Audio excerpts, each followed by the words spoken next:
Hey everybody, welcome to Club and Country Today, Major League Soccer's official daily show, All World Cup. David Goss here. Welcome to everybody on the Extra Time feed who's listening. You know me pretty well from every single show, but this is our daily World Cup show, which we're now going to stick into the ETR feed so that you can get all of our U.S. Wales reaction. Alongside me, Matt Doyle, Andrew Wiebe, and Bobby Warshaw on a historic day in American soccer. It is the birthday of a single Bobby Warshaw. This is what the American game has been waiting for Bobby to turn, what, 27, 26 and be in your prime? That's exactly right. Getting ready for the England game next week. And you are what we were missing in this game. You are the center mid that we need. Bobby, happy birthday. We've had a lot of fun on this show over the last week. We gave you all of the previews for the World Cup last week. If you search MLS Today on Spotify or any of your podcast apps, that's how you find our podcast. We had a lot of fun on Sunday reacting to the first game, helping preview today. And we talked a lot about Wales and the United States men's national team. And some of it happened and some of it didn't in this game. I am exhausted. I am spent. I feel like I was out there cramping up for 90 plus minutes. Actually, 103 minutes over the course of this game. So before we get into the seriousness, as a fan of the MLS Today podcast, I'll let you all gather your thoughts. I need a fun fact about a Bobby Warshaw birthday of years past. I demand this. I'm a huge fan of your fun facts about every nation in the lead up to this tournament. So as we figure out where we're going to go with this, whether we're disappointed, whether we're encouraged, Bobby, give me a fun fact about a birthday of your. I will say it feels appropriate that on my birthday, Weeby is making me banter at the beginning of a podcast. She's making me do a bit, which just feels right about this. There were a couple mentions to Stanford men's soccer, and I'll say that my favorite birthdays were when I was on campus training at the end of season, and I would spend the first 3 hours training with the team. And one of those seasons when Jordan was there, before he ended up turning pro. So that was probably my favorite birthday. And let's move on as fast as possible from this opening show banter. Wonderful. I do appreciate Bobby somehow connecting himself to the Men's World Cup, though. That was pretty impressive. That was my version of when everyone tweets out like, oh, good luck, congratulations, while they put their own picture into the tweet or the Instagram. It's like, all right, guys, we got it. All right, so a big show. We're going to talk about all things in this game. We'll talk England, Iran a little bit as well. We'll help preview tomorrow. But the bulk of this, of course, is the U.S. versus Wales. A 1-1 draw in this one. The first U.S. World Cup game on the men's side in 8 years. Wales' first men's World Cup game in 64 years. So they won on that front. That was the only victory in this one for Wales. Bobby, let's start with you. What is your reaction? Where are you at right now? What just happened? I feel good about the overall performance, right? If we're going to separate the performance from the result, as a U.S. men's national team fan, I feel very positive about what we saw. And I think overall, for the performance in the first 45 minutes, understanding the quality that Wales can bring, understanding where the projections were coming to the tournament on who was going to make it out of the group with England, I think you have to feel good about at least the first 45 minutes. And we're going to spend a lot of time talking about the second 45. But if you effectively break the sport into two different attacking components, and the first part is what you do as a team to create moments in the game that could then lead to goal scoring opportunities. And then you call the second part what you actually do with those opportunities. And I would say the first is based on the team performance and the second is based on individual performances. I thought the first component of that was fantastic. Everything the United States did with the ball, everything they did with their progression shape, with their seal shape, was as good as you will see from a non-top nine, a non-powerhouse favorite in this tournament. And yes, it was not the result. And yes, we can have a conversation about how you need to make sure you take points when you can in the World Cup. But understanding for what it might mean for the next game, I feel good about what we saw from this U.S. men's national team. I thought I was going to have to be on the show to talk some sense and sanity into Bobby, but he just nailed it, guys. My work here is done. It's taken Doyle's 9.5 years, but he has turned Bobby into Matt Doyle, and now he can retire off into the sunset in Cabo. So Doyle, follow up, though, a little bit for me, because I agree with a lot of what Bobby said, but at the same time, the U.S. dropped points in the first game. 86% of teams that win the first game go through. The U.S. is now not in one of those groups. And 54% of the teams that get a draw in their first game go through. And 60% of the time, it works every time. That's what happens when you bring math at Doyle. I agree across the board with what Bobby said. I thought the first 35 until the goal, it was maybe the best the U.S. had played. The best the U.S. had played in a World Cup since that second half against Slovenia 12 years ago. The difference being we were the ones chasing the game in that second half, whereas in this one, we just came out and we stayed on the front foot and we really messed them up, and we were repeatedly getting into spots where we were creating danger. And Wales, to their credit, dealt with it really well.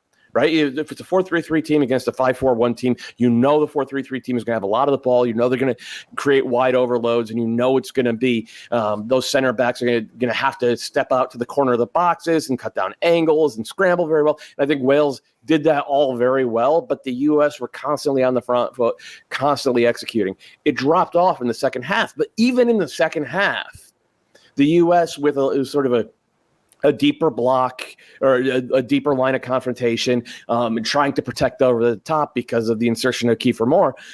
Even in that situation, the U.S. repeatedly got into spots where they were either straight on the break with space in front of them and runners, or they were at the sides of the box. And the guys who are supposed to be the guys, Christian Pulisic being the biggest one, just did not execute. And it's... with two evenly matched teams, which is essentially what these are, even though their styles are so vastly different, you're not going to have one dominate the other for the full 90 minutes. So that didn't happen.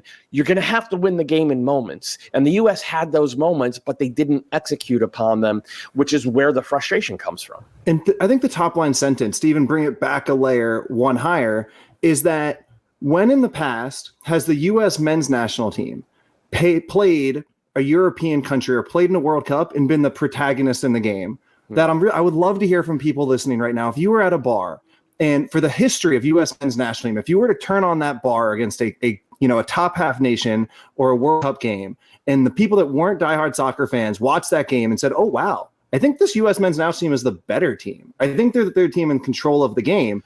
I'm not sure that's ever happened except that Slovenia game when the U.S. was already losing. It happened twice in 2006. Just starting there is a really important moment for me. Yeah, but who wasn't going to be that team against this? Wales doesn't want to be ball dominant.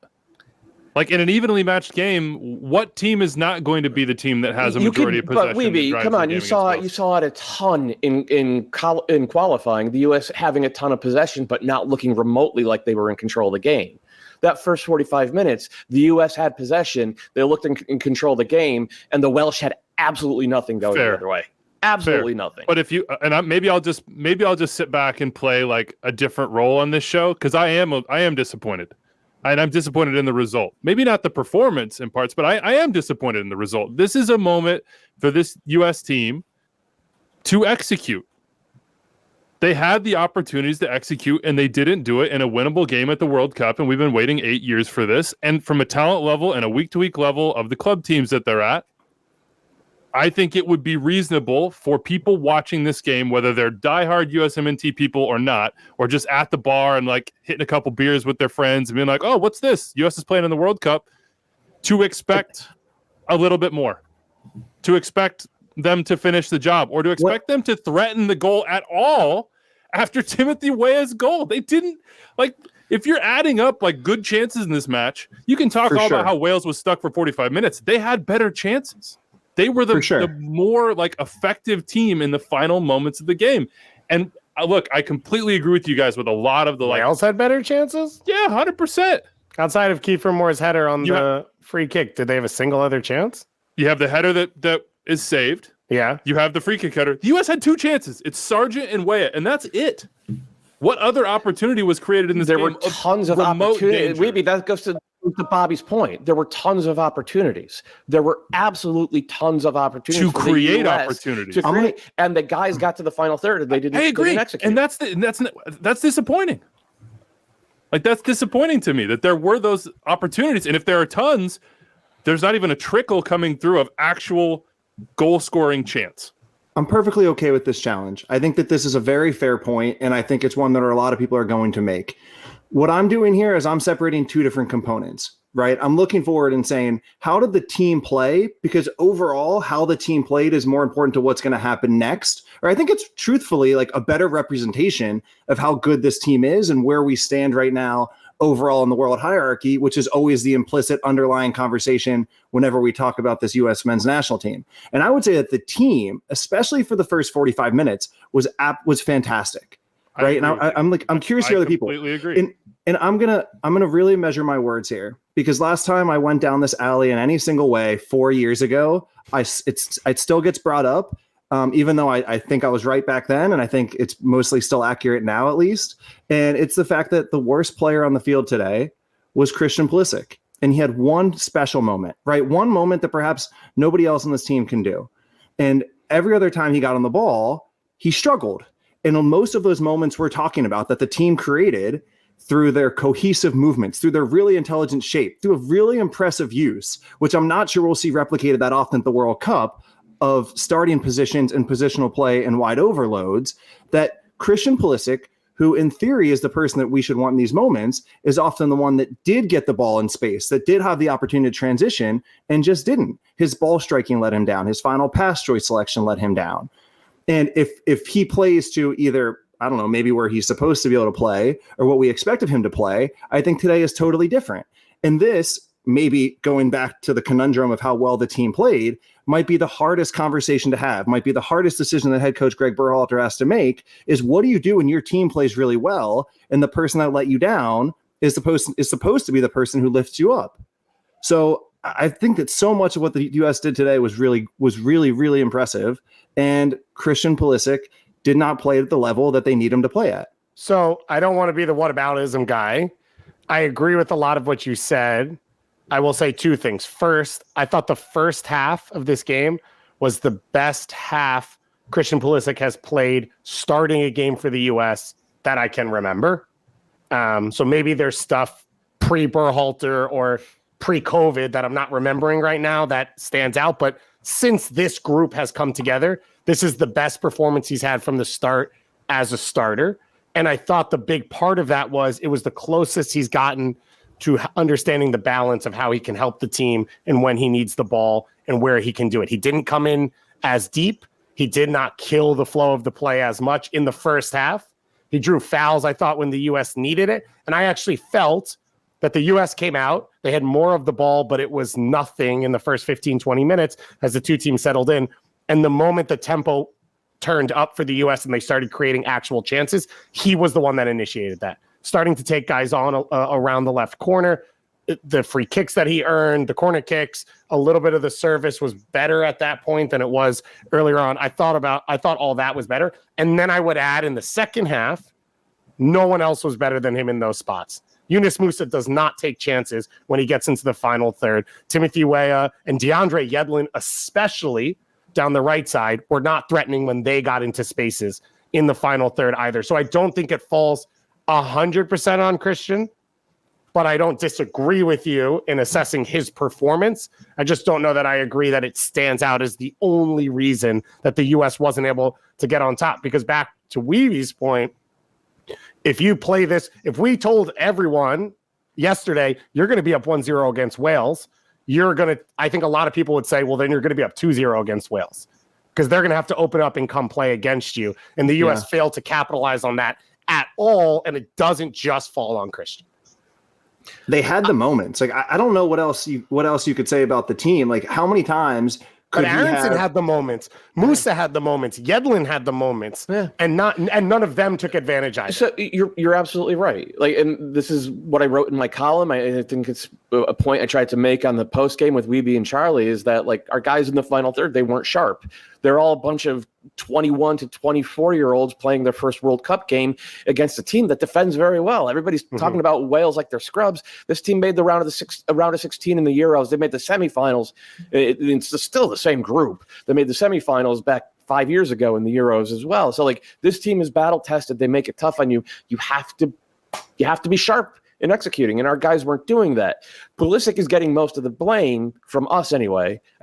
doubt it'll be like that outside of this group, because he's the guy wearing the number 10. He's the guy who is the Champions League winner. He's the guy who was most often in those spots to blow the game open, which is what a 2-0 lead would have been in this situation. And he couldn't do it, man. He couldn't do it. And I do want to give something that you said yesterday a lot of credit, David, because I had mentioned that I feel pretty confident that I would start Aronson or Reyna instead of Pulisic and bring him on in the 60th minute. But you mentioned that what Pulisic can offer, and I thought this was spot on because I've been critical of what he did when he had time and space. I do think that his presence was very valuable to this team, that he clearly had an air to him that helped the team. He had a spark to him that lifted the team, and everything about this team's attitude, everything about this team's energy, especially when we saw other teams in previous days struggle with the moment, they were absolutely up to it. And I do think that he contributed to that, and that you were right to mention that's why he deserved a spot in the starting lineup for today's game. Can I say this though? Oh, his set piece delivery was awful. Tough. It's brutal. Just awful. And to go back to what you're saying, Doyle, about a game like this, and I do think Wales is not getting enough credit. I would quibble with the fact that it's the same team that went to the semis. I mean, you're talking about there's like a 22-year-old, a 21-year-old, the 2 25-year-olds on the back line. It's not the same team, but like set pieces is an area where the U.S. know they have to take advantage. Like we have not shown an ability to break teams down in any sort of deep block for a long time. Like that's just not been a strength.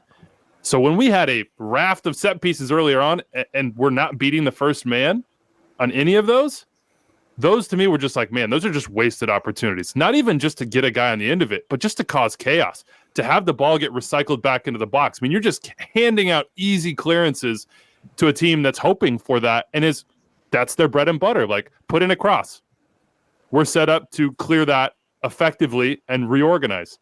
That was another disappointing point to me to go to Christian. I'm less harsh on him than I think you guys are.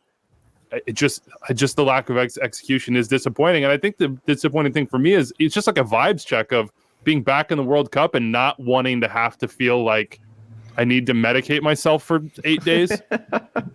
And wanting to have a little bit of calm to be like, oh, England, like whatever happens.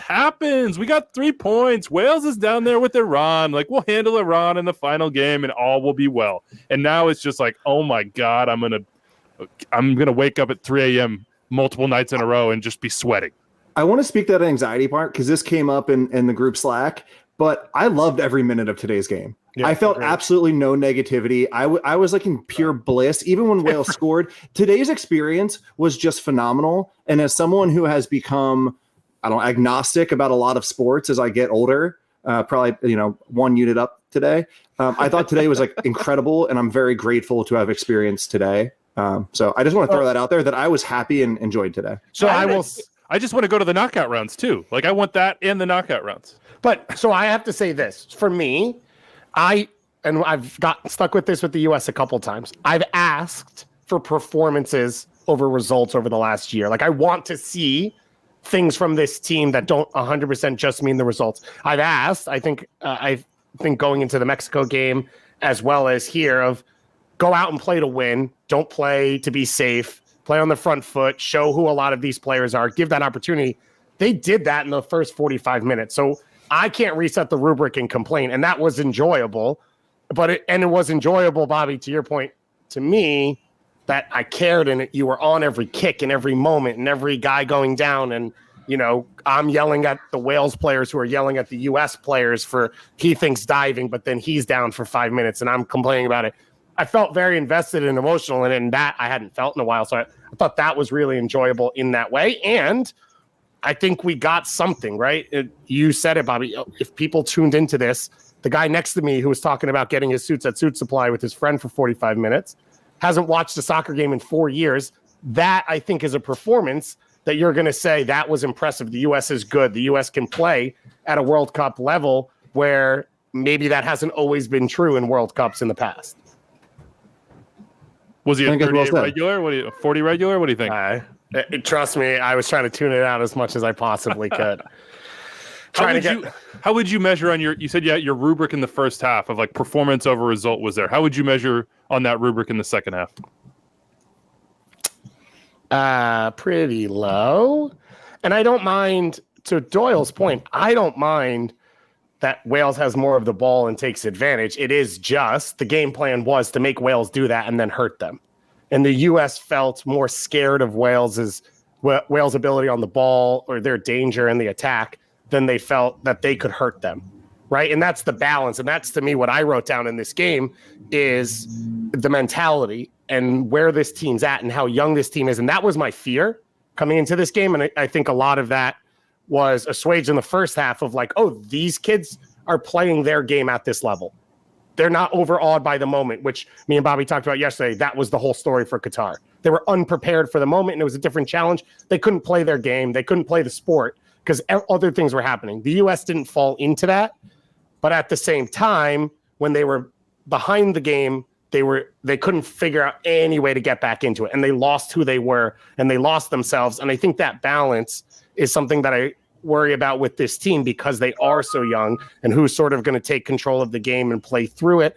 For example, with Canada, we've seen Steven Eustachio do that in huge moments. I don't think that player exists for the U.S. And so that, to me, is where the second half becomes really frustrating and really hurts. Bobby, you wrote down on our notes about halftime. So the first half's good. Talk to me a little bit about what happened at halftime and how you would replay it if you could going back.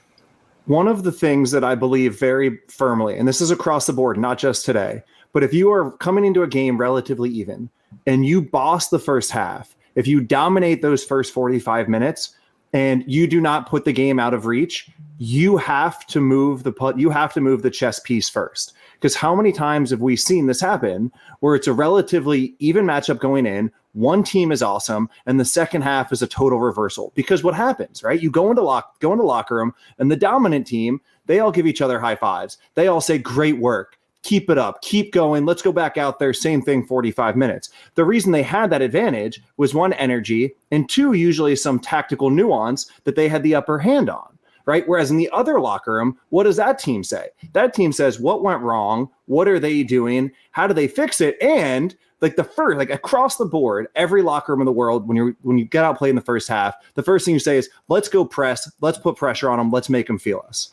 Right? So once you have the energy switch, once you have the tactical advantage switch, which I know Matt wants to talk about what Wales did to change this game, which was impressive. For me, even if you're awesome in the first half, even if you dominate the game, you have to make a change. You have to make sure that they don't get the white pieces and move first, which is always an advantage. So I think that head coach Greg Berhalter did so many things right. I thought his lineup choices were right. I thought both the progression shape, the seal shape, all of it was incredibly impressive and largely spot on for those first 45 minutes. The fact that he did not make a change, either a sub or a tactical adjustment, for me was a mistake, and it gave Wales an opening to get back into it. Doyle, it was the 66th minute where Berhalter finally made his first change. Brendan Aronson coming on. It felt forced with Weston McKennie. We saw him sort of holding his groin in the first half, struggling at times. So whether it was tactical or not, he made that change. And then he made a triple change in the 74th minute. Haji Wright, Kellen Acosta, and DeAndre Yedlin all coming on. What do you make of sort of the way he reacted to what Wales brought? I thought they were the right moves. I thought they came about 10 minutes too late. I'm generally a proponent of making earlier subs, especially when you have guys who are carrying knocks, and especially in this era of having 5 subs. Like you know, you spend them first, change the game first, especially because to speak to the Welsh adjustment at halftime, they brought in Kiefer Moore, right? It wasn't anything masterful from the Welsh coach. They brought in a 6'6" dude and started launching long balls to him over our press, and that pushed our back line deeper because they were dealing with him and then dealing with knockdowns. Stretched us out a little bit, but it also stretched them out. And that's why the U.S. had so many opportunities to get on the ball in space and drive the game forward against the backpedaling defense, which they didn't have in the second half. The other thing that Wales did was they brought the press to Zimmerman and Ream, because Zimmerman and Ream were really hurting them in the first half, especially with those long balls into the channel for Timmy Weah. Weah was always attacking that space in behind, and not just on the goal, but like a lot of it was like direct play from the back, because the Welsh front line, like Gareth Bale does not press. He's not going to spend his energy closing down opposing center backs. Although he tracked a couple times. There's a difference between pressing and tracking. Difference between pressing when it's scoreless and tracking when you're down a goal and desperate. And so like that did end up changing the game. And I thought the changes that Berhalter made were the right ones in terms of getting players who could punish Wales when they were trying to build out of the back themselves. I mean, Brendan Aronson had like a million deflections. Like he did the lead stuff, but he also did the lead stuff in like getting on the ball and not quite completing the most dangerous pass, like seeing it, but not quite executing it. And, that's the difference between going up 2-0 and maybe cruising home with a 2-1 win and 3 points and, having that 1-1 that frustrated Andrew Weedy so much at the end of the day. I mean, it's just like, you just want more, man. Like that. I think that's what being a fan at the World Cup is often about. Like more was on the table, and given Kiefer? like what I got or more. Yeah. Kiefer. Yeah. I'll take more. Weebs, let me ask you this. We're both obviously MLS people. Walker Zimmerman. I was going to say, we got to talk about this. But that is it where as bad as things were, they probably win 1-0 if he doesn't dive in, right? Yeah, or as Doyle made the point on the postgame show with Charlie, or they just defend a throw-in. Okay. There is nothing more frustrating than that. And you go back to MLS Cup. Look who's benefiting off this crappy defended throw-ins. Gareth Bale. How many times can one man do it in the course of like 3 weeks where he doesn't do much else in the game? I don't know if they're listening, but all the 14 and 15-year-olds I've ever coached, basically the only thing I really harp on them is to pick up the ball as fast as possible and throw it in. I hope you now see why. Yeah. Right? Because if you're going to get like one competitive advantage in this sport, it's pick up the ball and throw it as fast as you can. We saw it in MLS Cup, and we saw it again today. In what other instance in this game was Wales ever able to get in that sort of like channel, end line, cutback position? Not once. Not once. Like from the run of play, the U.S. didn't allow them. They never had that opportunity. And for them to get that in that moment, at that point in the game, like as it happened, as I saw the throwing come in, as I saw him get in the spot, I was like, okay, we're going to defend this, please. We're going to defend this. But what are we doing? And then we don't. And Gareth Bale's facing away from goal. And it just felt like, look, it felt like there was some fatigue for the U.S. across the field, whether it was cramping for certain guys or whatever. I don't know what it was for Walker other than just a bad decision. Bobby, you maybe would be able to put words this better than I could. But like, and part of my mind's like a decision fatigue where throughout the game defensively, he wasn't having to make a ton of like split-second decisions. Okay, do I challenge for this ball? Do I not challenge for this ball? He wasn't having to sort of hone timing. I don't know if any of that matters when you just go through the back of somebody, but it was not ideal. I do think this is important to say. I think the fact that you guys brought up the throw-in is important, and Walker does deserve blame for that, right? If you're a center back, if you're a senior leadership type center back as he is, you're expected to react quickly. But when it comes to the tackle, and I want to group this with the Weston McKennie and Serginho Dest yellow cards early on, which I thought people were unhappy about. My response to that is that, were you happy with the team's intensity? Were you happy with the team's energy? Those are both absolutely yes. There's almost no such thing as perfectly living on the line. And if you want players to come out emotionally prepared, then that's going to be the bad that you take every now and then. And I love those tackles that they had. And I think it's the same thing here with Walker. If you want a team to be aggressive, if you want a team to be brave, then you're always going to play on the front foot. You're always going to do the forecheck to win the ball. And you know what happened? He did it against one of the best players of the generation, one of the quickest, one of the strongest, one of the best anticipators in the last 20 years in Gareth Bale, and it didn't work out for him. But for me, that wasn't about the decision. That wasn't about the intelligence. But isn't that scouting preparation and understanding the moment?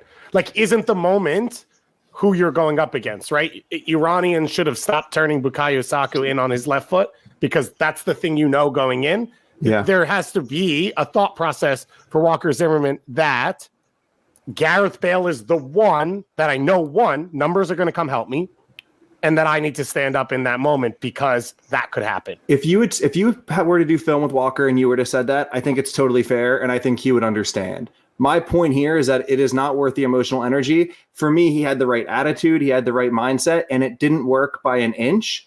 And he knows it, but it's not a point that is worth discussing or bringing up again because most of the play was the right decision. Yeah, it was a mistake. I hear everything you're saying, but it's a mistake in the 86th minute of any match, let alone a World Cup match, on a ball you're never going to win through the body of a player. And I think it's just a beyond easy call for a referee. Yeah, absolutely. And I think it's fair to say in the first half, the big fear for the U.S. was Wales on the counter and Ream dealing with speed and Zimmerman's, decision making, and they were perfect in all of those moments. Yeah, 100%. Like they had they did some really good things in this game. That was not one of them, and it is larger than just Walker. It was Anthony Robinson, Tim Ream, and I believe Kellen Acosta reacting to the throw-in, but I don't remember who the third player was over there. I think what I want to parse, and I do appreciate that directness, Andrew. Well, is it a mistake with the throw-in? Right, it's a widespread mistake, and unfortunately, maybe unfairly, Walker's going to be the one that everybody points to. Okay, I do want to say that. I mean, as someone who spent a lot of time in center back film, what I do want to say is there's two types of mistakes. There's a mistake where you still talk about it the next day, you try and correct it, and there's one where it's like mistakes happen. Most of this was good. So I think I'm okay with saying that it was a mistake, but not one that you bring up and try and correct the next day. So yeah, I'm okay with that. How about this? Okay. How about this? Was it a mistake for the U.S. not to have Gio Reyna involved? Gio Reyna just told Jeff Carlisle right now after this game, quote, "I'm 100% and I'm good to go." He's not. Right. I'm just saying. I'm asking the question, whereas Greg Berhalter was saying that he had some tightness. Hamstring. Do you really think Weah? All right, so I'm going to pull back the curtain a little bit. We met Berhalter at the old studio for the first time in late 2018, I want to say, and he talked. This was back when we were all on extra time, and he talked to us.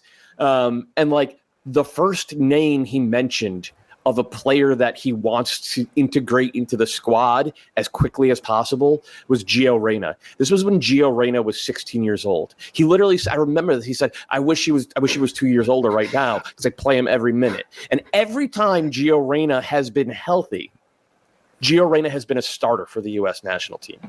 Do we really think that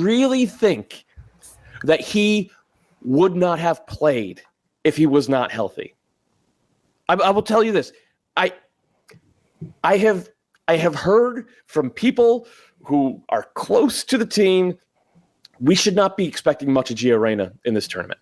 We should just not. That hamstring is not good. So I'm glad that he's going out there and saying, yeah, I'm 100% because you want England thinking maybe, but I would not count on that. Doyle ruining the team game plan here. Yeah. He's okay, Doyle. He's 100%. Yes. We just got a tweet from Jude Bellingham. Certainly has no inside information as to say to that hamstring. Thank you, though. I knew you had that information, so we just got a tweet from at Gareth Southgate saying thank you, Matt Doyle, because he's in here listening for the next game. Let's go back to the first half. Let's start here. Timothy Weah's goal. Like, Weeby, I think everyone here could name every U.S. men's World Cup goal in the last 35 years. This one was a good one, and it was special, and this was why, I'm running around the bar screaming because it developed, it happened, and I love Timothy Weah. Yeah, I think this is it's special in a lot of ways. Like I think Timothy Weah is one of those guys, as are so many of the players on this team, that represents like what it is to be American, and in a really interesting, personal, can only apply to that guy sort of way. I thought it was awesome that his dad, who is one of the legends of this sport, and George Weah, is in the stands with his mother. I mean, the dude is the president of Liberia. He's in the box with U.S. Secretary of State. He never got to play in a World Cup. And he gets to watch his son do that, make that slashing run in behind, perfectly time the run to get on the end of Christian's ball. The finish is just, it's one of those goals with like the pace of the finish, the footwork, the way it just feels seamless. It felt, it had swag. And Tim Weah has that swag. And Tim Weah has this sort of like multicultural background and experience in the world that so many of these players have, that so many people in the U.S. have. I was thrilled for Weah. I was jacked up to be a witness to that moment. I wish I was in a bar. I was not in a bar. I would have loved to be chest bumping people and, throwing $8 lagers straight up in the air. Yeah, I'll remember that goal forever, as I do every World Cup goal I experience. I just wish that Timothy Weah would have got another opportunity like that. I wish somebody else on this team would have had the And the what a moment finish. to sort of make this. Did you think the moment was done? Discussion. Did you think the moment was gone? He's in through on goal. Out comes the goalkeeper. I thought it was done. You mean you thought he took an extra? No, because touch, Bruce right? Arena was ahead of us on the stream, and he told us it was a goal. So Oh, no. He was playing the Matt Doyle position, and he was like, "That's a goal," and I was like, "Oh, well." Now I get to watch. I thought that he had waited too long and Hennessy was going to come down and swipe at it. I thought maybe he had to go around. And then at least from the camera angle, you couldn't actually see his right foot. So the defender's there. And then all of a sudden the ball pops out. And I thought the finish was just amazing, right? You think that the goalkeeper comes out. You think the angle is closed. And him come back with the back foot outside of the right, just a little slip over the hand. I thought the finish was fantastic. That was wonderful. The other part on the highlight that stood out to me is his recognition of when Pulisic turns up field. His first two steps, he's past Nico Williams before he recognizes the play. And so the rest of the play, the defender's trailing him. And so he uses his speed in that moment, less so than when he's put through, but to create the opening and to recognize the moment from Pulisic and know exactly what's coming next. And that was one of the few times in the attack where it felt somewhat pre-planned and that they kind of knew what their teammate was going to do and whatever it was. And then the quality and sort of the calm from him to take it. Also, shout out to Josh Sargent. Right, Josh Sargent comes back, holds up the ball, holds off his defender, recognizes Pulisic coming off him. I don't think it's a layoff. I think it's a touch that Pulisic takes over from him, but he recognized it quick enough that he doesn't collide with Pulisic, and that allows him through. And Josh Sargent was probably one of the few question marks coming into this one, and that was a big moment to have. And to help his team go up 1-0, you'd love for him to have scored or gotten chances, but he didn't, and he still was able to affect the game. And with Haji Wright coming off the bench, by the way, I don't know that we see Jesus Ferreira unless something's forced, which, based off the yellow cards given in this game, might be. It feels like everyone's going to be suspended in the World Cup for the third game of the group stage. Does anybody have any strong feelings about the lineup selection? I thought he got it right. I thought he got it absolutely correct. I thought he got the subs correct, other than, waiting too long to make them. I know Sargent. Charlie said on the post game he felt that Sargent wasn't being available enough when the ball was when the U.S. were creating overloads on one side or the other. I need to go back and watch that. I actually thought Sargent was doing a good job of pinning those Welsh defenders so that they weren't able to come out and sort of turn those wide moments into counterattacks going the other direction. But that was the question mark. He got that right. Tim Ream was really, really good. He still had that one big mistake in him, but it didn't cost the U.S. at all. It was a wayward pass, I think, in the first 15 minutes or so. He just hit it right up the gut, and it was a turnover that Tyler Adams just gobbled up. All the pieces were there to bring it back to Weeby's point. All the pieces were there for the U.S. to come out of this game with 3 points. And I don't know, maybe I've lost my edge, but I see a young team in their first ever World Cup game. They played 45 brilliant minutes. They played 45 pretty, poor minutes, but still had opportunities. They didn't quite bring it home. I think it would have been kind of crazy to expect more than that. Tactically, Bobby, what did you think, though, for Greg Berhalter in the first half? The decisions he made, the way the team came out, besides just the formation or the lineup decisions? So I thought that there were two main distinct traits to it. The first is the way they pressed, and they did the traditional 4-3-3 pressing setup, and they had the wingers push outside in. In this game, they had the two wingers step to the wide center backs and funnel it to the middle. The second decision on that was the fact that they had Josh Sargent not then step to the middle of the three center backs, but sit on the Welsh defensive midfielder. When I originally watched the game, I thought that was a mistake because it allowed the middle of the three Welsh center backs to have the ball, and it didn't put him under pressure, and it allowed him to pick out passes, which meant that the U.S. was taking a reactive posture, which was effectively to limit the chances against them, which is mostly what we saw Greg Berhalter do with Columbus in the early stages with this U.S. men's national team, opposed to the proactive set that we have seen from the last year and a half. And I generally think of that dichotomy as the Man City versus the Liverpool. Man City just wants to get the ball back because they don't want to defend anymore. Liverpool wants to press to create chances. And I saw a reactive. But David, you did, as we were talking about the game, talk me out of that a little bit. That may have been a mistake by me. No, I did genuinely actually, while watching, especially in the first half, feel the opposite of you. And maybe it's wrong. I think I acknowledged while watching it that it took away the U.S.'s attacking advantages because you weren't going to force turnovers really, and you weren't going to get chances in transition, but it completely neutered Wales' ability to play because Joe Rodon cannot hit a ball from deep. No one made extra runs to be available for him in the midfield area because the front three for them just went high and wanted the ball played high. And so now you had Aaron Ramsey and Alex Morel whatever, trying to find the ball amongst three U.S. midfielders and Josh Sargent. Never could, and Rodon turned it over 100% of the times. Everything was either a ball over the top to the goalkeeper or a ball that ended up out and a throw-in for the U.S. And I did think the pressing scheme, maybe you've seen this elsewhere. I'm not sure I've seen a pressing scheme from anyone who does the outside in and then against a three center back set has a wide midfielder or a center midfielder still go all the way out to the wing back. Yeah. It's almost universally like a wing back versus if you're going to pressure the wing back, you step your own high wing backs. I can't remember a time when you effectively have the center forward drop into a midfield role and then you rotate out a center midfielder. So I did appreciate the creativity there. And David, I'm still not really sure that's what the U.S. needed. I still think that this group needs to create chances defensively. I mean, but you are right. It contributed to their dominance.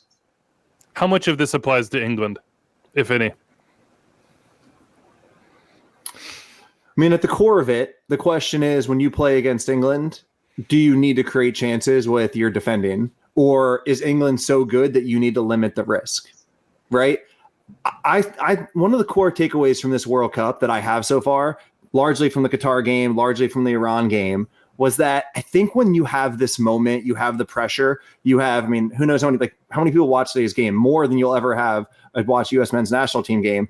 I think it's better to just run and chase and press. I think that there's a risk to sitting and overthinking. So I would default for the emotional reasons of that moment to go and press and revert back to what we've seen before. But I could be talked out of that because I do think David has a point that today probably accomplished what it was supposed to. Doyle? Yeah, I don't know. To the original question, I don't know how much of this is applicable against England. Given what looked like fatigue from and maybe injury from Weston McKennie, given how much of the tank Tyler Adams had to empty in this game, given how exhausted Yunus Musa was by the time he was subbed out, it could end up being a very different looking U.S. lineup and certainly a different looking game plan, especially because England has a lot of the same problems that we do in terms of they can get bogged down against a low block and they forget how to create chances, but also England has better players. They have guys who can just, in the right moment, they can solve that all by themselves. And we kind of saw that today in their win over Iran. They weren't doing anything special for most of that game, except having $500 million worth of talent on the field, which is pretty special. And Harry Maguire. And Harry Maguire was awesome until he apparently got a concussion, which I think led directly to the first Iranian goal. It is a different task. I think Greg Berhalter closed his comments with Jenny Taft saying that it's a different game completely, right? The way England plays, the way the U.S. will have to react, it's a whole new test. Weeby, to your question, the one thing I do take away, though, is as many questions as there are out there about Greg Berhalter, to me, the biggest question coming into this tournament was, would these young players for the first time at a World Cup in their life be up for the moment? And they were. So I don't worry about that now, right? There's tactical questions. There's questions about decision-making and the attack. There's questions about setup. There's questions about fitness as well. And there's mentality questions on the way they finished out the game. But they were up for it. They were competitive. They were in the game. That part now goes away for me, which was always a known, right, for 2010 and 2006. And like you knew what you were going to get from that at least baseline level from a U.S. team. And then you were hoping for a little bit more, or you believed, depending on who you were, in a little bit more. That was an unknown to me coming into this one. So that one's now a known. And I do look at the team that played today and say, if Timothy Weah comes in off the win and makes a direct run at those England center backs, that's a good spot for the U.S. And if it's not Harry Maguire, it's Eric Dyer and John Stones. That's a spot that I want U.S. players to be in. And I think there is a clear way that the U.S. can hurt England, especially with the way I expect England to play, pushing their fullbacks higher up the field and playing in the attacking half. Despite me being disappointed in the result today, is it outlandish? Is it naive for me to be hopeful? And maybe I'm speaking for other people. I don't know. I'm just kind of posing this to you guys about what the rest of the group stage, at least, and let's just stay there. Greg Berhalter says this 2 tournaments can be for this team as they build, because this was just the first step. Like, I could see for this team, given the way Wales were going to play, how they were going to sit back, that given the pressure, the first aspect of it might be a difficult game in some ways emotionally. But I feel like England, the way they want to play, the way it's going to be on this huge stage, I think the game will be a lot more open, maybe lends itself better to sort of the personality of some of the players that we have. And then Iran is an opportunity at the end to sort of like make it all come together. Is there an aspect in your mind, maybe Bobby or Doyle, of just like, even if the result was disappointing, that there is this space, this room for growth, and then it's up to this team to seize it. Like, it's up to them to execute in those moments, but they've kind of gotten over that first hump. I feel good about moving forward because, again, if we think about at least the attacking play in the 2 components, what did your team create through the ideas and they work together? And then how did the players execute and finish that off once the chance was created? If you allow me to have the team playing well and the players struggling, I would take that 100% of the time. I would rather see what we saw and expect Brendan Aronson, hopefully Gio Reyna, Timothy Weah, Christian Pulisic to finish off those chances. And looking to that Iran game, playing them third, knowing what the team would need for goal differential. Because remember, again, going back to at least 2006, every time a team has taken 9 points, if a team got 4 points in that group, they made it out, right? So if you do assume that you do beat Iran, if you do get to play them on the last day, knowing how you need to perform and they're already eliminated, I think the way the team played, the strengths of today, the weaknesses of today, set up well for the next 2 games. Interesting. One of the things we've talked a lot about is set piece defending. That is a big worry for England, right? They're the most dangerous team off set pieces. And I think I saw some of those deficiencies for the U.S. A big one is that towering ball to the far post. And then obviously Kiefer Moore is a unique target, but Harry Maguire is a similar player. And I don't know if that was being competitive and not winning your 50-50s and staying locked in for the U.S., or if it was something structural that they made mistakes on. Bobby, you look very excited we're talking about set piece. Well, I didn't know if I just love that you put Harry Maguire and Kiefer Moore in the same sentence. The beautiful things that a World Cup does. I think they're also pretty similar. I don't think it's that far out of the realm. You stated an obvious thing, and it didn't click in my brain, and I loved it once it did. Another question is, I'm just scrolling through Twitter, just trying to and all the sort of soccer people I know are talking about this game in a completely different way than the non-soccer people. How do you think this performance and this result played with a country that doesn't always grasp the nuance of this game? Are you talking about Wales or the U.S.? The U.S.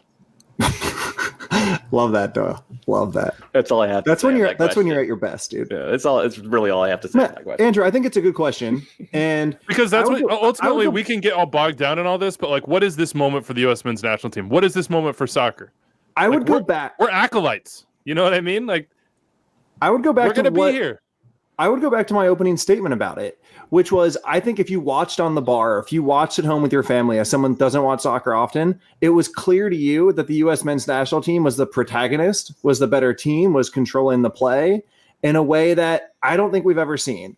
And you guys know among this group, I'm generally the one that is the maybe antagonist is the right word, or believes that we should have the bar much higher than we do. But for where I see the bar, I think to go out and boss the game, like unequivocally, truly, and I think the comparison here is if there's 9 undeniably better teams in this tournament who are considered the favorites, outside of those 9, who else is going to boss a good team like the U.S. did for at least 45 minutes? I'm going to digress. And so, are you including the Netherlands as one of the 9? Yes. Oh my God. I'm going to go. They're one of the 9. Other way. I am. The betting markets are. Basic history is. I mean, they're one of the 9, and is I think what the U.S. did. So, Andrew, yeah, it's always hard when you don't win. But, man, I thought the way the game looked, the shape of the game was really encouraging, especially to Greg Berhalter's notion of changing the way the world sees American men's soccer. I don't think that's what those people saw. I think that those people saw a team that when in possession, and look, you guys can argue about performance versus execution, that wasn't able to execute, that didn't provide exciting moments, that when the game was in the balance was second best, and who made a mistake to lose and generally did not provide the general American sports fan many moments of inspiration or excitement.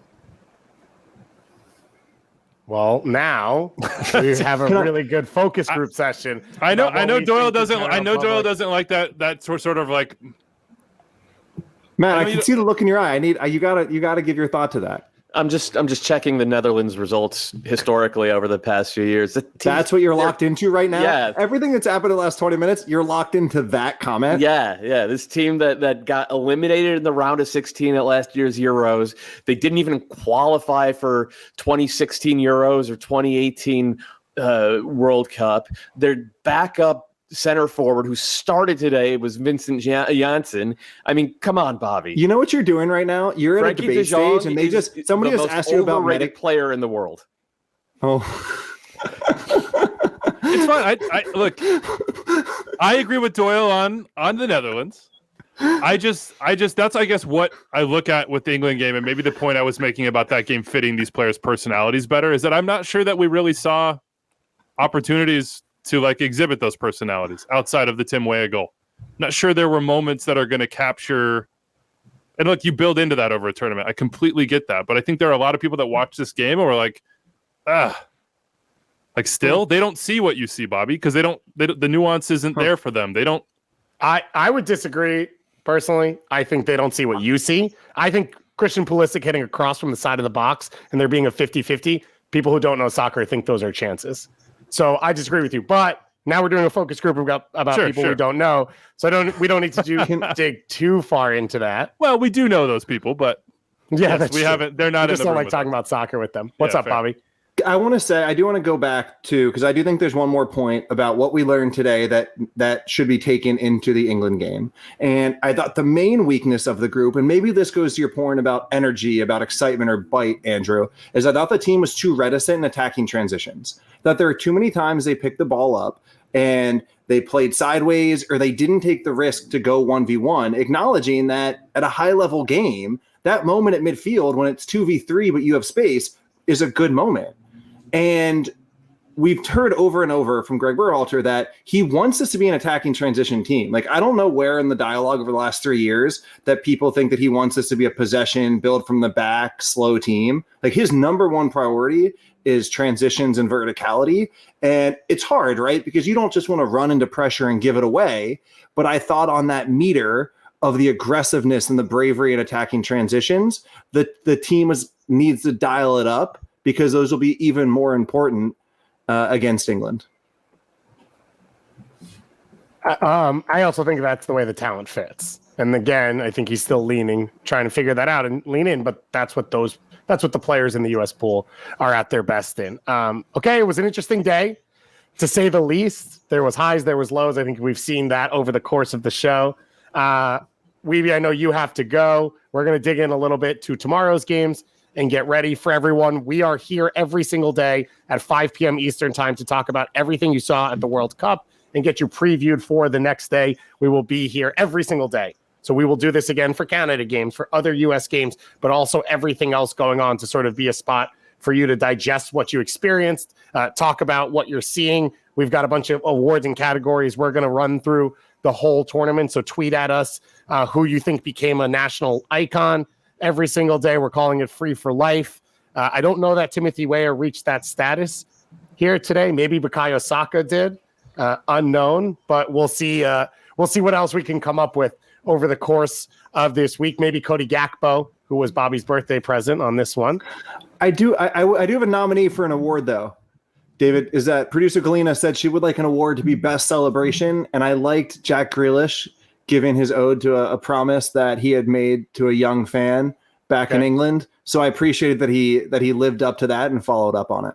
Okay. I've gotten a lot of input from my household on Heartthrob of the day, which I didn't realize I was going to get and didn't realize that I really Wait, can I guess?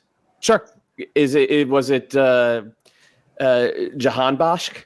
No, it was Hossein Hosseini, the goalkeeper who came on for Iran. Mm-hmm. Yeah. There was a lot of worry when at first he didn't come on because they saw him warming up, and then obviously it was a whole chaotic moment from there. But then fortunately or unfortunately for him, I don't know which one you'd say, Hossein Hosseini came on in goal for Iran and proceeded to concede 6 goals, whether his fault or not. It was 6-2 win for England in that game, obviously dominating, although, Doyle, as you mentioned it, and this was tough because the clock was so far off. It took them 35 minutes to score a goal. Like, they do struggle to break down teams once again, but 35 minutes was actually really only, I think, 23 minutes of play. So maybe mentally I'm reading it wrong, but it did feel like there could be one of those games where England was going to struggle and sort of hit their head against the wall and try the same thing over and over again. But Bobby, I said it to you yesterday. I don't think Harry Kane needs to be a goal scorer for this team to be good. And I thought he showed it today. He drags a defender for Bellingham to score the first one. He has a layoff for the third and fourth goals in transition. He's got the through balls to Saka for his second goal and Rashford. Like, that's, to me, why he is potentially the best player at this tournament, because of the other things he does on top of being a goal scorer. And I thought he showed it here today once again, like what he means to this team. Yeah, I think that's exactly right. And we had talked about one of the key parts of that England setup was going to be how they played for set pieces and how that factored into their starting lineup. And it seemed to me that Gareth Southgate indexed high for that. He brought Maguire in, and you could see how dangerous he is. And if a big part of your plan is set pieces, then it works well. And credit to Gareth Southgate. He's kind of been pressured for years now, Doyle, on being too safe, not unleashing the attacking players. He didn't go 5 in the back. He put Saka and Sterling and Mount on, and he went for it, and all of them played well. And a lot of their spacing was the reason that Iran couldn't handle the 4 attackers coming at them. Yeah, and to be fair, Iran just, even that first 15 minutes before England got on the board, I guess the first 25 minutes before England got on the board, Iran did not look up for it. No. They looked completely overwhelmed, and once England started getting set pieces, it felt like this one was going to end 2 or 3-0, and then it ended up ending 6-2. So it was a floodgates opening type of thing. But we've seen Gareth Southgate before against teams where England has a substantial talent advantage. Go with that 4-2-3-1. It really became a 4-3-3, right? Because midway through the second half, they released Bellingham, and suddenly Rice was playing as a single pivot, and it became a 4-3-3 instead of the 4-2-3-1. It's probably indicative of what he's going to do for the rest of the group stage.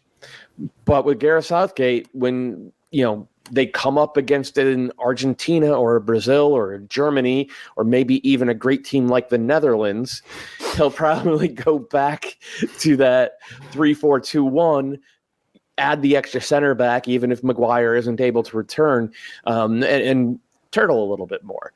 But this was a pretty strong referendum on this strongly positive referendum on the quality that England have in their side, and specifically in that attack. And it's fun to watch great players play great soccer like that. I thought England looked nice, man. I thought they looked good. They did. One of my main notes is I think they hit the phases bingo.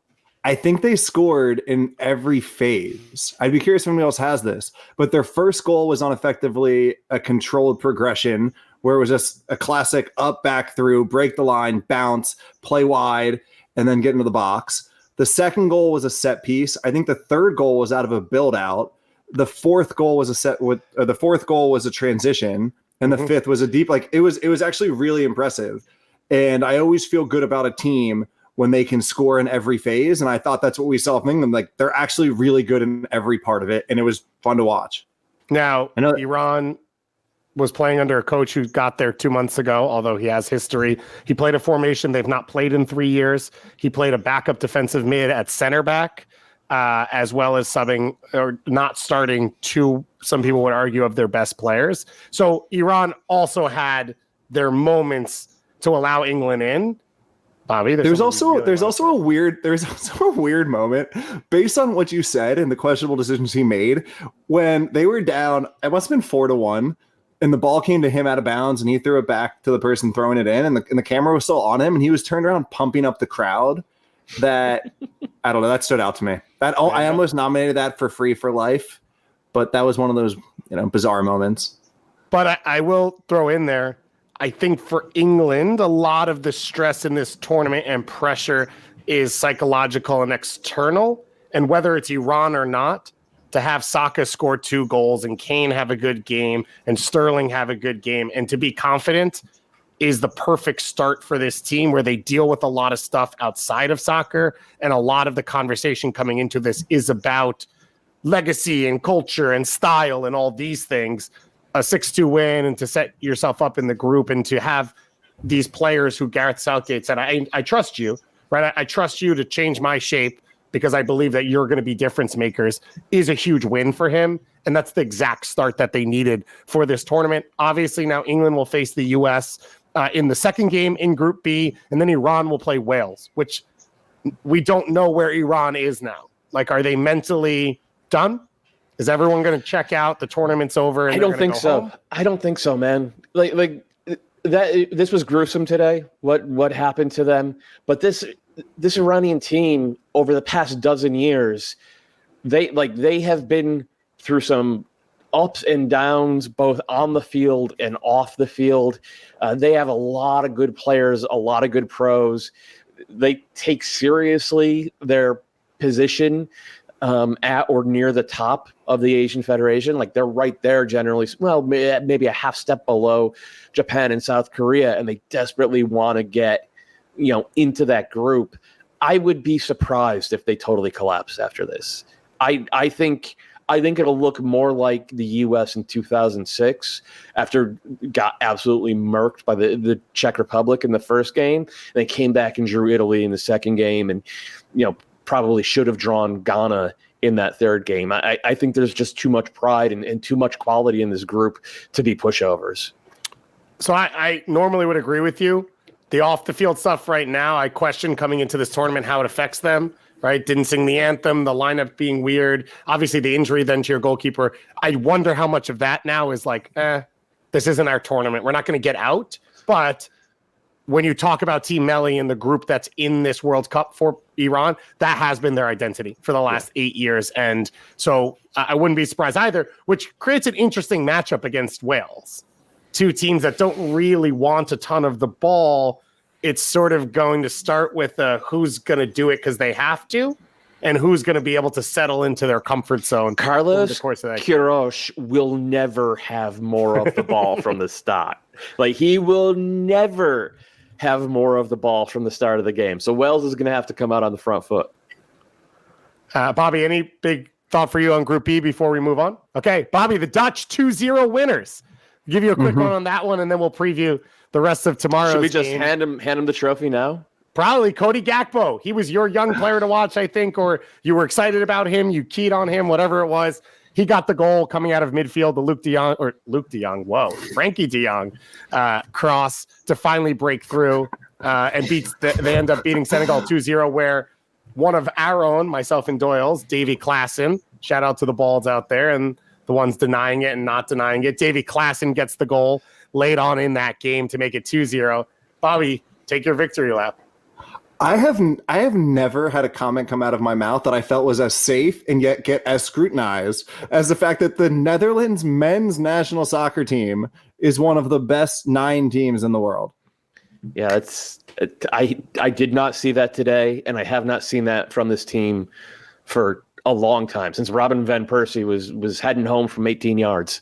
This team is better than that team. This team is way better than that team. Okay. I disagree. Maybe clearly now we should put some money on it. And if you were a true club and country fan, you would have heard us go twice over the different brackets of contenders. And among the 9, they're in the 4th bracket. They're the ones where there'll be many articles written if they do win. But they're in those 9, and I thought today was fine, right? I thought today was mostly what we would expect. I'm not sure. I thought it was an even game from a very good Senegal team that maybe missed Sadio Mane, but still demonstrated their quality. Not maybe. Yeah, not maybe. The whole thing with how Senegal set up, they have that super, functional midfield, right? And that acts as a platform to give Mane room to freelance. Mane drops in, he becomes their 10. He inverts, he becomes essentially a second forward. He goes out wide and he becomes a true winger. He does all of that. He keys with their press. Everything that they do is designed to be functional behind him and allow him to be Sadio Mane. And without him, they didn't have anyone who could take the moments that they were producing and turn them into high-level chances. I also think the moments don't exist for Ismail Sarr and Dia without Mane on there, where he's getting double and triple team. Sarr can't beat 2 guys. He tries to stand defenders up and take them on. He could do that when it's 1v1 or when he gets it in rotation, and then he has a chance. That's not his game. That wasn't Diakite's game in this one. Even then, I thought Senegal had the chances to go ahead 1-0. They were the better team. They were the better team until they gave De Jong 40 yards of space to hit in a cross, and Mendy strands himself in no man's land. And that's the type of thing that can happen against one of the 9 best teams in the world, I guess. They'll punish you. They'll get you. I also think coming out of the 3 games we saw today, and obviously the tournament's still very young. We're going to get 4 games a day. We've still only had 4 games in total. There is clearly a level of fatigue as well, whether it's coming out of club play, whether it's the heat and the conditions, whatever it is.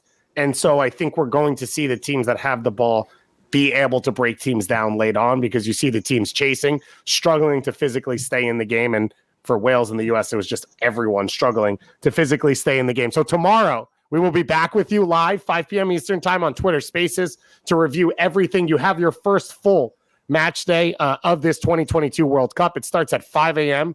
with Argentina versus Saudi Arabia. It's alternating between Group C and Group D. We then have Denmark versus Tunisia at 8 a.m., Mexico versus Poland at 11 a.m., and France-Australia ends the day at 2 p.m. Let's start with Argentina, Saudi Arabia. Bobby, I'm looking forward to texting you at 2 a.m. about this game very heavily, very detailed. But this, I think, might to most people be the most obvious game of the group stage. This is one of the 2 or 3 favorites, depending on how nice you want to beat other teams, against arguably the weakest team at the World Cup. Is there anything else we should know about this one? Matthew, you are comfortable with Argentina being a favorite, right? I think they're in the top bracket. Them and Brazil, I think, are the 2 best teams in this tournament. They're in the second club and country today bracket, but that's okay. You're close enough. Wait, who do you have in the first bracket? Just Brazil. In the first tier. They have about as wide a margin in the odds in the projections right now as you'll see at a World Cup, really, coming in. And it's only getting bigger. And no, I mean, the main thing right around this game is, what does the shape look like around Messi? And primarily, is the entire thing built for him and through him? Or is he just an elite player on an elite team? And it feels like if it's A, there'll be a fun team that probably makes a deep run and could win. And if it's B, where he is just an elite player on an elite team with a functioning group around him, then they are one of the teams that you should probably even expect to make it to at least the Final Four. Yeah, I think that feels right for Argentina. We talked about it right before the tournament started. 2 players forced off the roster because of injury. Thiago Almada, one of the players called in, Atlanta United player. And so right now it's, okay, can we just see who's healthy? and plays for them because if they are close to what we expect, then they are heavy favorites to come potentially into the final, but at least to the semifinal. That second game, Denmark versus Tunisia.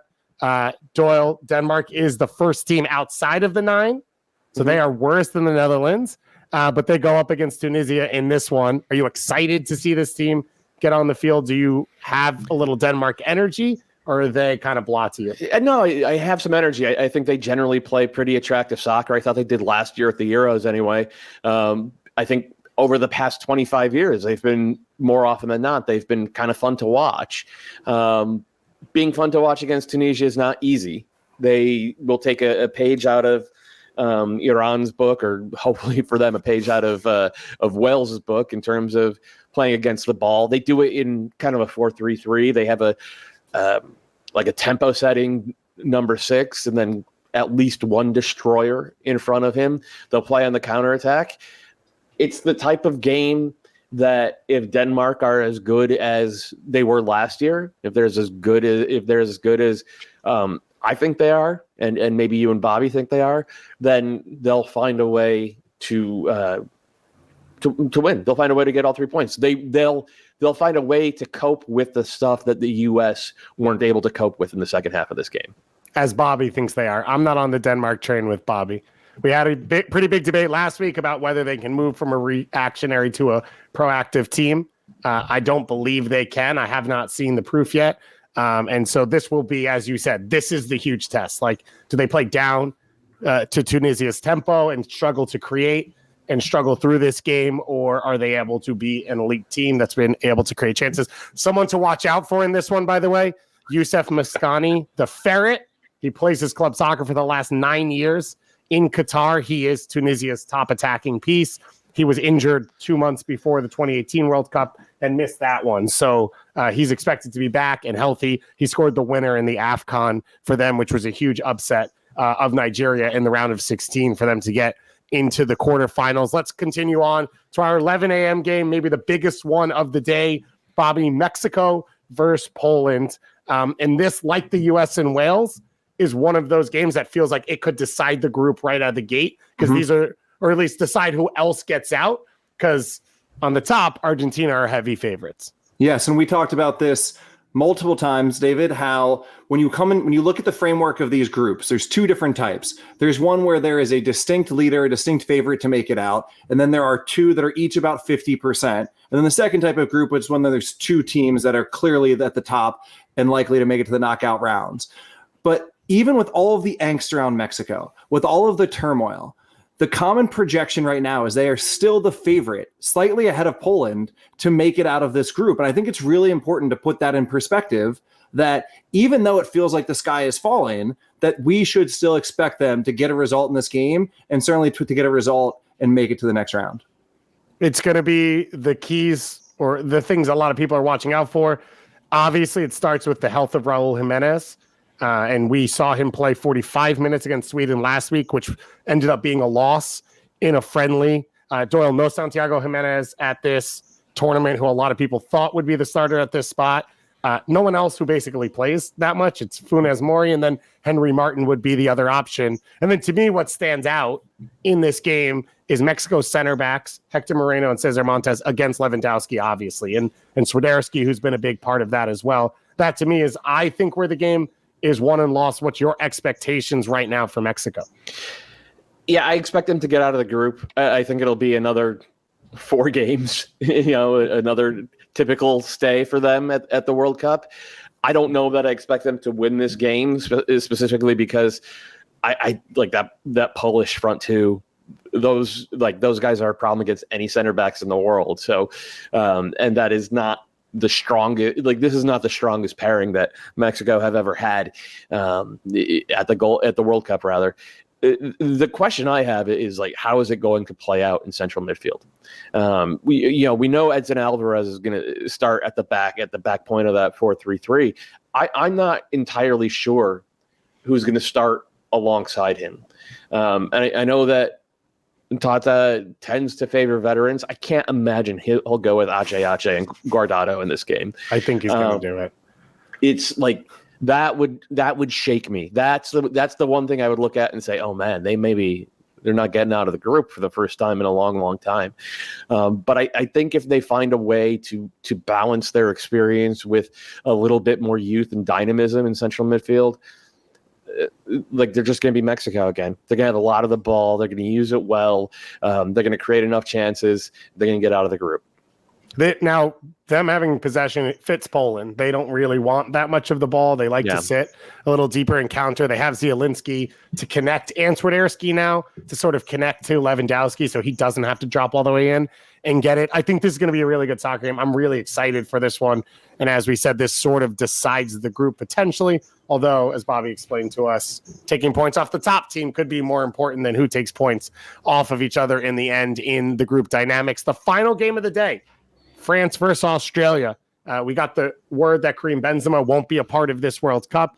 Didier Deschamps said Olivier Giroud will be the starter tomorrow for this game 100%. So he now returns to his role in which they won the 2018 World Cup.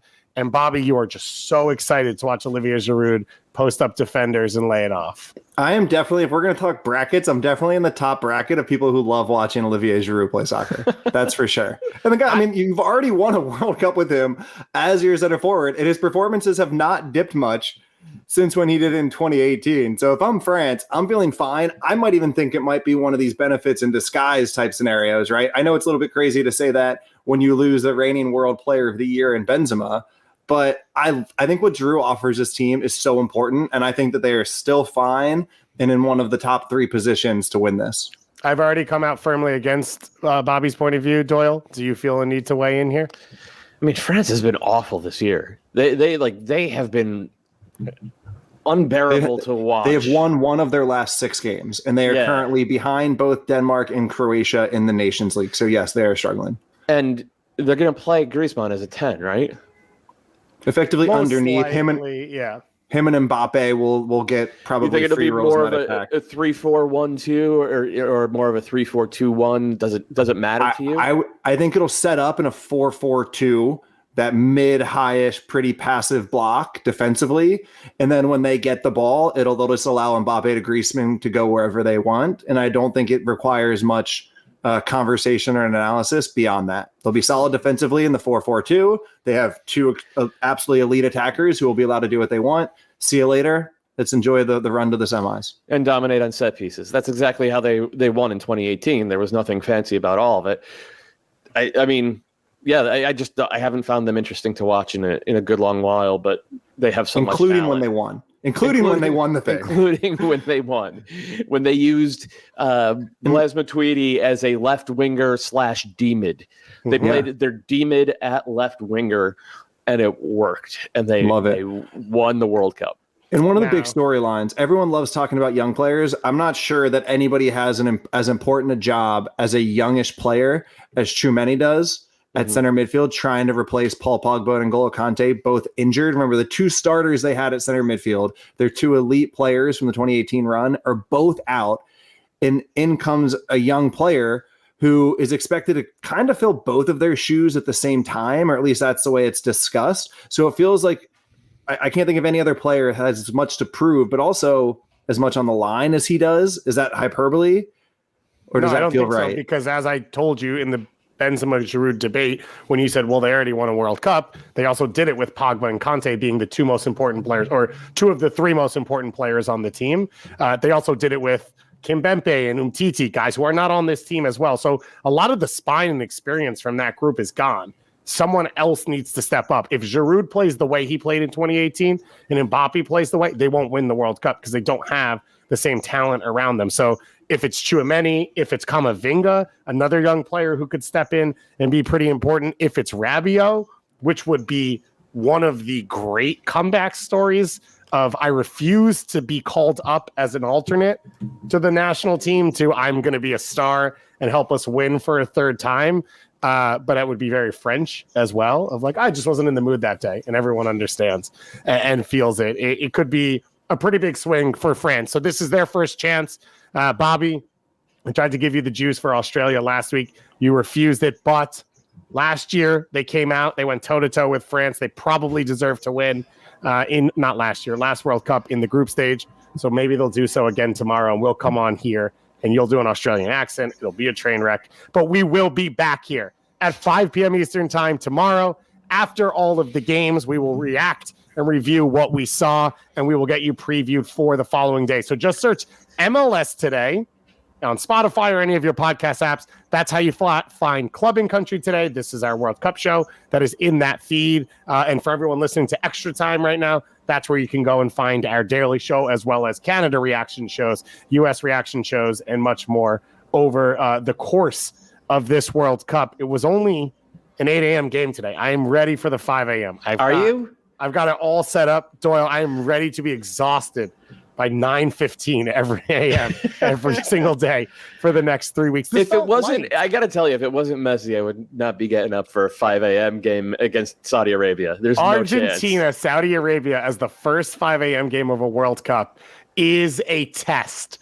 That is very, very true. It might be a second half nap game in that one to get prepped for the 8 a.m. game. And then, of course, we are very excited for Mexico-Poland at 11 a.m. We had Hugo Ramirez on last week from Mexico City to talk to us about it. Maybe we'll have some special guests on tomorrow as well to react to that game. So thank you to the two of you. Thank you to Andrew Weah, who went off because one of his focus groups just arrived. So he has to get them in and get them prepped with all the questions they need to answer about how they viewed the soccer game. And thank you to Galina and Rich and everyone else who helps us out on this show. But most importantly, thank you to all of you out there for listening. We'll talk to you again tomorrow.